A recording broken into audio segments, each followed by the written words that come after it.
నియోజకవర్గాల ప్రజలు కొన్ని సంవత్సరాల నుంచి ఎదురు చూస్తున్నారు. చేసేదేదో design, dimensions, canal width, bridges అవన్నీ కూడా దూరదృష్టితో డిజైన్ చేసి మళ్ళా మన మంత్రి గారికి సెక్రటరీలో కలిసి మళ్ళొకసారి మీరు ప్రజెంటేషన్ ఇవ్వాలి. ఎందుకంటే ఈ కాలువ సైజ్ నాకు తెలుసు, కాలువలో తిరిగిన ప్రతి ఇంచు తెలుసు నా కాలువ గురించి, ఈ 3 కాలువల గురించి. దయచేసి ముఖ్యమంత్రి గారు మన మంత్రి గారు ముఖ్యమంత్రి గారు అంటే మళ్ళీ ఎప్పుడో ఒకసారి ముఖ్యమంత్రి అవుతారు మీరు తప్పకుండా. ఎందుకంటే నా నోటికి నా నాన్న మీద పుట్టుమచ్చలో నల్లమ్మది మీరు ఏదంటే 5 గంట అప్పుడు మిస్ అయ్యి మళ్ళీ ఎప్పుడైనా భవిష్యత్తు అయ్యే అవకాశం ఉంది. అదంతా అది నల్గొండ జిల్లా ప్రజలు మీరు మంత్రి అయ్యారు, మీరు అన్ని ఇంకా మంచి స్థానాలు పోవాలని కోరుకునే మంచిగా చెప్తుంది మీ సోదరుగా.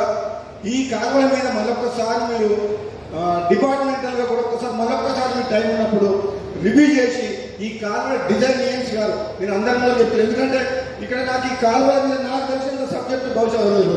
ఎందుకంటే 16 ఏళ్ళ నుంచి ఈ రైతుల కష్టాలు బాగా చూసి కనీసం గడ్డి లేదు పశువులకు బోర్ వేసి రైతులు ఆత్మహత్యలు చేసుకున్నారని చెప్పి పేదవాడి గారు ఒక రైతు అంటే ఆత్మహత్య చేసుకుంటారు. 18 బోర్లు వేసినా నీళ్ళు పడలేదని చెప్తే బునాది గారి కాలువని ఎంపీ ఉన్నప్పుడు చేయించారు.